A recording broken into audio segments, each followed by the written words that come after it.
أعوذ بالله من الشيطان الرجيم بسم الله الرحمن الرحيم الحمد لله رب العالمين وصلى الله على سيدنا محمد وآله الطيبين الطاهرين اللهم صل على محمد وآل محمد.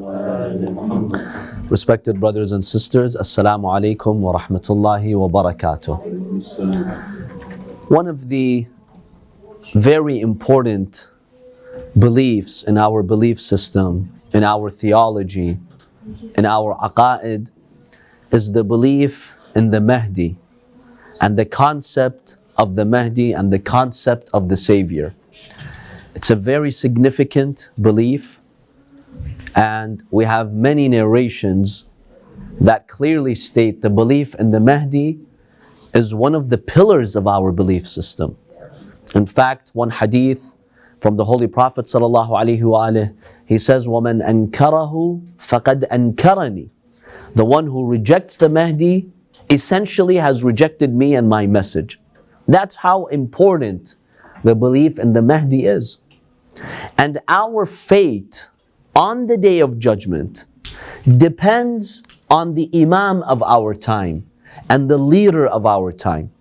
Because Allah subhanahu wa ta'ala in Surah Al-Isra states, يَوْمَ نَدْعُ كُلَّ أُنَاسٍ بِإِمَامِهِمْ. On the Day of Judgment you'll be called. Based on what? Based on an alphabetical order of your name, like in some schools or in some places? No. Based on your race, based on your family, based on how much you prayed? No. None of that. You will be called according to the Quran based on what factor? With your Imam. Who was your Imam? How much did you follow your Imam and how much did you obey your Imam? يَوْمَ نَدْعُ كُلَّ أُنَاسٍ بِإِمَامِهِمْ. Then Allah subhanahu wa ta'ala states, the one who's given his book in his right hand, he shall be saved. And then later on, Allah subhanahu wa ta'ala says, وَمَنْ كَانَ فِي هَذِهِ أَعْمَى. The one who was blind in this world. Blind from what? See, the verse is general, it doesn't specify. But the fact that it comes after the issue of the Imam, that's a hint, that's an indication that the one who's blind in this world with respect to what? To the Imam of his time, فَهُوَ فِي الْآخِرَةِ أَعْمَى. On the Day of Judgment, he shall be resurrected blind. And he will complain. Assalamu alaikum. Both. He will be physically blind, he can't see his way, so he'll fall into the pits of fire or the punishment, and also his soul will be spiritually blind, both of them. And he will complain to Allah, as the Quran says. He says, "Oh Allah, why did you resurrect me a'ma, blind? وَقَدْ كُنْتُ بَصِيرًا, and I used to see." قَالَ كَذَلِكَ أَتَتْكَ آيَاتُنَا فَنَسِيتَهَا وَكَذَلِكَ الْيَوْمَ تُنْسَى. Our signs, yes, signs encompasses everything, but specifically in this context, which sign? The signs about the Imamah and the Imam of your time came to you. You neglected them, today we'll neglect you. So the issue of the Mahdi and the concept of the Mahdawiyya is a very significant issue in the religion of Islam. Allah subhanahu wa ta'ala, He created us for a purpose, and He has sent many types of guides and guidance to us. Allah subhanahu wa ta'ala did not leave us without a guide. Now the guidance from Allah subhanahu wa ta'ala comes in various forms. But it is the sunnah of Allah, the system of Allah, that there must be a physically present guide for us on the face of the planet. There must be a human being physically present on earth to represent the path of Allah and the source of all guidance. What proof do we have for that? We have one intellectual proof, and then I will share with you the ahadith of Ahlul Bayt, peace be upon them, that demonstrate there must be a living physical Imam here on earth. As for the intellectual proof, we know that Allah subhanahu wa ta'ala has created the human being, and the human being is in a state of trial. We're being tried and tested. The test of God means that there are opposing factors acting on us, internally and externally. What are the two internal factors acting upon us? One of them represents guidance, one of them represents deviation and misguidance. So the internal faculty or power that we have, which pushes us to misguidance, is what? Nafs. What is it? It's the nafs. And which nafs? Al-ammara bis-su. The evil, inciting soul. That pushes us to what?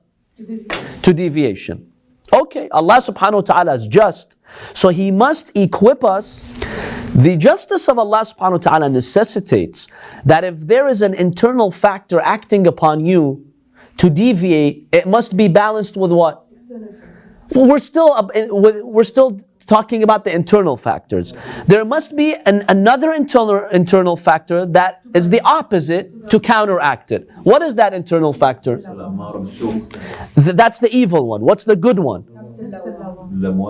And nafs al-lawama just pretty much tries to wake you up so you feel that you're in the wrong path. But it can't show you guidance. It doesn't have that capacity. Conscience, you're getting close to it. Fitra, you're getting close to it. What's our fitra based on? What's that internal factor that shows you right from wrong? Intellect, the aql.